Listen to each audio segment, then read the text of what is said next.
और मुझे भी फ़लस्तीन और इसराइल हर जगह जब अच्छे लोग मिले, उन्होंने हमेशा अगर किसी चीज़ की मुझे ज़रूरत थी या वैसे ही होता है। बाकी आप जब वहाँ पे पहुँचते हो तो आप उनसे ये तो नहीं पूछते कि अच्छा आपका मुसलमानों के बारे में क्या ख़्याल है, क्योंकि आप तो ट्रैवलर हो, ठीक है? तो रिलीजन की या आपके जो भी पर्सनल व्यूज़ हैं उनकी बात ही नहीं होती। मेरा ये काम भी है। दूसरा ये कि शायद लोगों को नहीं आइडिया होता कि मैं उनसे ज़्यादा टाइम अपने घर में गुज़ार रहा होता हूँ। मेरा अगर साल में 2 से 3 महीने का ट्रैवल होता है तो उसमें मेरी साल की वीडियोस बन जाती हैं। जी नाजरीन, आज हम आपकी मुलाकात जर्मनी में मुकीम एक ऐसे पाकिस्तानी से करवाने जा रहे हैं जो कि पेशे के एतबार से एक होनहार इंजीनियर हैं, पर अपने शौक़ के लिए इन्होंने अपना सब कुछ कुर्बान कर दिया।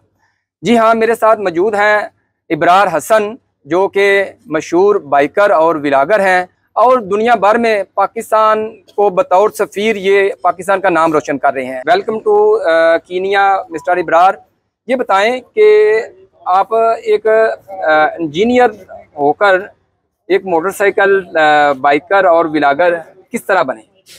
बहुत शुक्रिया जी। आई थिंक इंजीनियर्स भी मोटरसाइकिल चलाते हैं, गाड़ियाँ भी चलाते हैं, ट्रैवल भी करते हैं। तो इंजीनियरिंग या कोई भी आप किसी भी फील्ड में, वो तो आप कह सकते हैं कि एक जो आपका एजुकेशन होता है उसका और बाकी जो आपके शौक़ होते हैं उनसे ताल्लुक़ जो है वो कम होता है। लेकिन टाइम के साथ साथ मैं खुशकिस्मत हूँ कि मुझे अपने शौक़ को अपने जो है वो उससे जो है वो कमा भी सकता हूँ। तो आई थिंक अब वही जो है वो मेरा एक जो फुल टाइम जॉब भी है। अच्छा, ये बताएं कि कभी घर वालों की तरफ से कोई प्रेशर या नाराज़गी का इजहार इस बात पे नहीं किया कि आप इतना पढ़ लिख के और ये आप किस फील्ड में आ गए हैं, और दीगर आपको इस फील्ड में, इस प्रोफेशन में किन मुश्किलात का सामना करना पड़ा? देखिए, घर वालों की तरफ से कभी भी ये नहीं रहा, क्योंकि हमेशा से अच्छी जॉब रही, जो कुछ चाहिए होता था वो मिल जाता था। तो अभी भी फैमिली जो है वो उनकी सपोर्ट के बगैर पॉसिबल नहीं है। तो कोई भी आई थिंक अगर आप काम कर रहे हो उसमें फैमिली सपोर्टिव ना हो, आप कुछ अर्सा कर सकते हो, उसके बाद आपका वो छोड़ के काम जो है कुछ और ढूंढना पड़ेगा। तो अल्हम्दुलिल्लाह फैमिली की तरफ से हमेशा से जो है उन्होंने सपोर्ट किया। और मुश्किलात ऐसा इसमें कोई नहीं, मैं अपने शौक़ के लिए कर रहा हूँ। मतलब ये नहीं कि मैंने इसको स्टार्ट किया, ये मैंने इससे कोई पैसे कमाने हैं, इससे मैंने ये काम करने हैं, वो तो आपको मिल जाते हैं। आप कोई भी काम करें, अगर आपका काम अच्छा हो तो उसको लोग अप्रिशिएट करते हैं, देखते हैं, बाकी चीज़ें उसके साथ साथ आपको मिलती जाती हैं। अच्छा, ये बताएं कि आप कीनिया में आए हैं, कीनिया के हवाले से आपने कैसा महसूस किया और किस किस जगह पे आपने सैर की है? अभी तो मैं कीनिया पहुंचा हूं, तो मैंने नायरोबी से स्टार्ट किया था, एक नेशनल पार्क गया, एम्बेसली, और अभी मोम्बासा में। तो कोस्ट वगैरह देख के उसके बाद फिर कुछ नेशनल पार्क्स विज़िट करेंगे, वाइल्ड लाइफ देखेंगे, कुछ कल्चर एक्सप्लोर करेंगे, मसाई कल्चर, और फिर युगांडा की तरफ। तो इनके बाद, कीनिया के बाद किन किन ममालिक में आप सफ़र कर रहे हैं? देखिए, यहाँ से जब मैं साउथ अफ्रीका की तरफ जाऊँगा तो युगांडा, रवांडा है, बुरुंडी है, तंजानिया है, मलावी है, और आई थिंक मोज़म्बिक होगा, ज़ाम्बिया, ज़िम्बाब्वे, तो साउथ अफ्रीका हो सकता है, बोत्सवाना और नमीबिया, लेकिन अभी कंफर्म नहीं है। अच्छा, ये बताएं कि कुछ अर्सा कबल आपका विज़िट जो है इसराइल और फ़लस्तीन में भी हुआ है। जी जी। तो उन लोगों का मुसलमानों के बारे में क्या ख्याल है, क्या सोचते हैं वो मुसलमानों के बारे में, और फ़लस्तीनी पाकिस्तानियों से क्या उम्मीदें वाबस्ता हैं उनकी? आई थिंक आप कहीं जहाँ पे भी जाएंगे आपको नॉर्मली लोग जो है वो अच्छे मिलते हैं। और मुझे भी फ़लस्तीन और इसराइल हर जगह जब अच्छे लोग मिले, उन्होंने हमेशा अगर किसी चीज़ की मुझे ज़रूरत थी या वैसे ही होता है। बाकी आप जब वहाँ पे पहुँचते हो तो आप उनसे ये तो नहीं पूछते कि अच्छा आपका मुसलमानों के बारे में क्या ख़्याल है, क्योंकि आप तो ट्रैवलर हो, ठीक है? तो रिलीजन की या आपके जो भी पर्सनल व्यूज़ हैं उनकी बात ही नहीं होती। तो एज़ अ ट्रैवलर ना उनको पता होता है कि मेरा कौन सा रिलीजन है, ना मैं उनसे कभी जो है वो पूछता हूँ कि आपका क्या है। तो नॉर्मली आप ट्रैवल पे जाते हो, आप एक दूसरे का ख्याल रखते हो। आपको अगर चाहे वो कोई हिंदू हो, मुस्लिम हो, ज्यूज़ हो, तो मेरी नज़र में सब जो है वो एक जैसे हैं, और मैंने कभी जो है वो रिलीजन को इस चीज़ में लेके नहीं आता। और I think as a traveller दुनिया में बहुत आपको यहाँ पे मिलेंगे, तो रोड पे अगर कोई जा रहा हो तो हम उनसे कभी नहीं पूछते कि आपका क्या रिलीजन है। तो इसलिए कभी इस टॉपिक में हमारी कभी बात ही नहीं। लेकिन हाँ, ओवरऑल ये था कि लोग बहुत फ्रेंडली थे। फ़लस्तीन में अगर मैं कभी बताता था कि मैं पाकिस्तान से, बड़े खुश होकर मिलते, तो बहुत ज़्यादा ऐसे फ़लस्तीनियन हैं जो पाकिस्तान में पहले पढ़ने के लिए जाते थे। 70s 80s 90s में बहुत लोग ऐसे थे जो वहाँ पे जाते थे। अब थोड़ा सा ट्रेंड कम हो गया, लेकिन पहले मोस्टली लोग वहाँ पे पढ़ने जाते थे। वैसे तो आपका हर कंट्री के अंदर सफ़र एक यादगार ही है।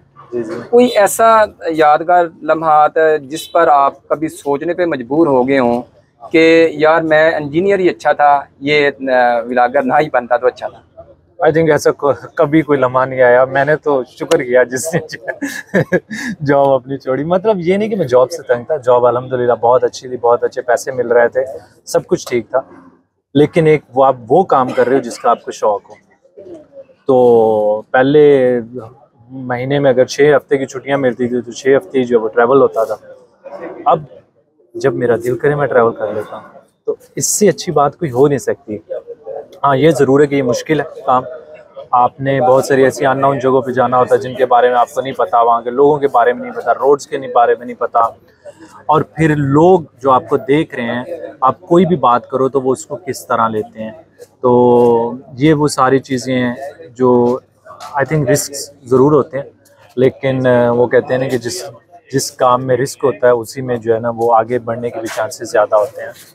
तो आउट ऑफ कंफर्ट जोन जाके अगर कोई भी आप काम करते हो और आप दिल से करते हो तो उससे अच्छी बात नहीं है। तो मुझे ट्रैवल का जुनून की हद तक शौक है। अच्छा, ये बताएं कि आपकी फैमिली की तरफ से, स्पेशली बच्चों की तरफ से, कभी नहीं उन्होंने कहा कि बाबा आप इतने दिन घर में से नहीं आए? जी जी। तो इस हवाले से आप क्या कहेंगे? आई थिंक एक तो ये कि अब मेरा ये काम भी है, दूसरा ये कि शायद लोगों को नहीं आइडिया होता कि मैं उनसे ज़्यादा टाइम अपने घर में गुजार रहा होता हूँ। मेरा अगर साल में 2 से 3 महीने का ट्रैवल होता है तो उसमें मेरी साल की वीडियोस बन जाती हैं। तो बाकी टाइम मेरा सारा घर में गुजर रहा होता है। और मोस्टली लोग आपने देखा घर में तो होते हैं लेकिन बच्चों के पास वो भी नहीं होते। और काम के लिए तो बड़ी दुनिया दूर दूर तक जाती है। अब सिर्फ ये मेरा शौक़ नहीं है, ये शौक़ भी है और काम भी है। अच्छा, आखिर में इब्रार भाई, हमारे नौजवानों के लिए आप क्या पैगाम देना चाहते हैं कैमरे की तरफ? नौजवानों के लिए क्या मैं पैगाम देना चाहूँगा?